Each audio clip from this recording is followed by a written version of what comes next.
Hi everybody, Rabbi Moshe Rothschild here from the Global Israel Alliance. I want to give you the weekly summary of the top news stories from here in Israel. Remember, what you see on the mainstream media is not always accurate. In fact, most of the time it's either inaccurate or it contains a lot of inaccuracies, and you're not getting the full picture of what's going on in Israel. So here we go, this week in a nutshell.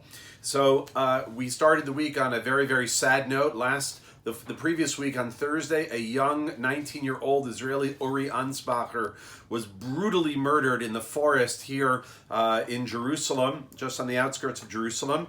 She had gone there to walk, and an Arab from Hebron, a 29-year-old terrorist who had actually been in prison once before, who's affiliated with the terrorist group Hamas, saw her, had a knife with him. He had come to become a martyr, and he brutally attacked her. I'm not even going to give you the details. It's so gory. And he murdered her.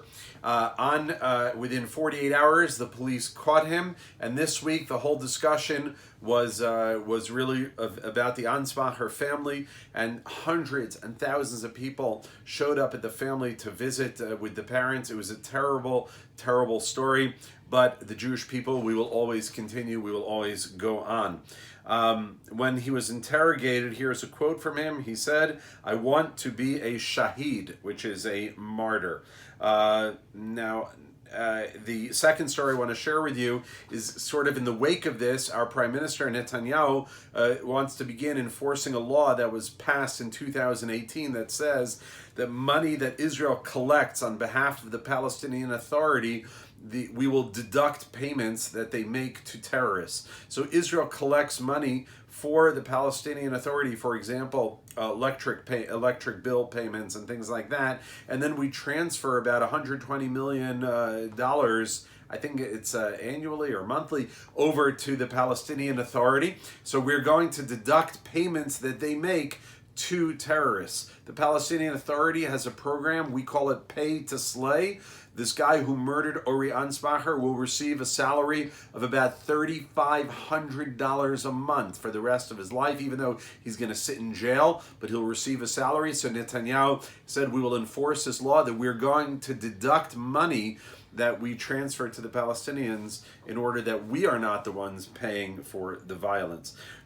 Along our Gaza border in the south, violence once again was resumed by the Hamas terrorist group, and there were clashes along the border. It had been quiet for a few months, but now once again there are clashes along the border. Another interesting story this week, there was an Iranian scientist, a 47-year-old scientist, who was smuggled out of Iran in a joint effort by the CIA, the Mossad, which is the Israeli intelligence, and MI6, which is the British intelligence. They smuggled him out. The Mossad got him out into Turkey, then MI6 took over. Basically, he was an Iranian scientist that had murdered another Iranian scientist who was instrumental in them building a nuclear weapon.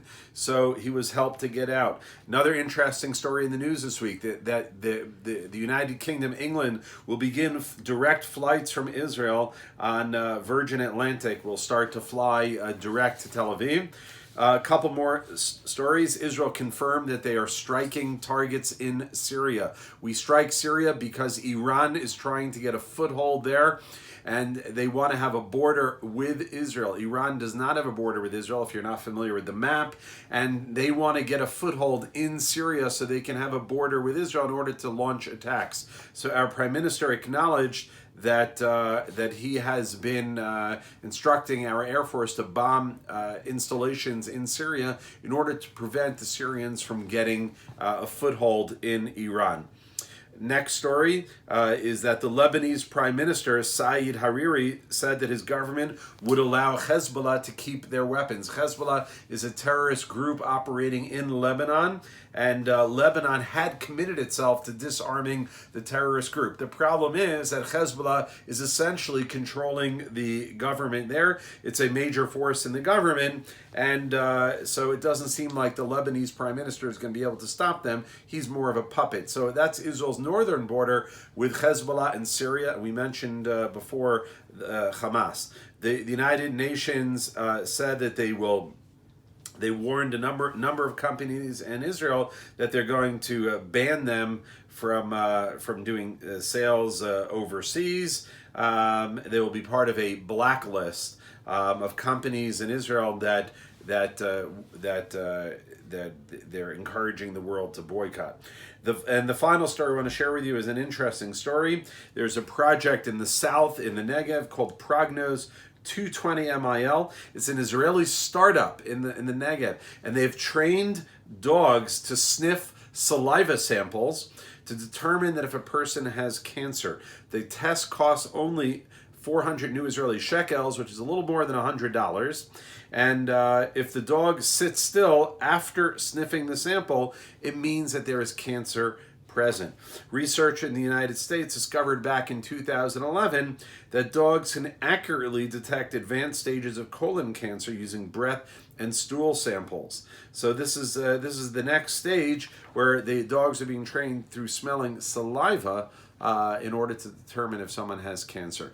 So those are the stories, the main stories from Israel this week. It is Friday afternoon, February 15th from the Holy Land. I am Rabbi Moshe Rothschild of the Global Israel Alliance. May God bless you from the Holy Land.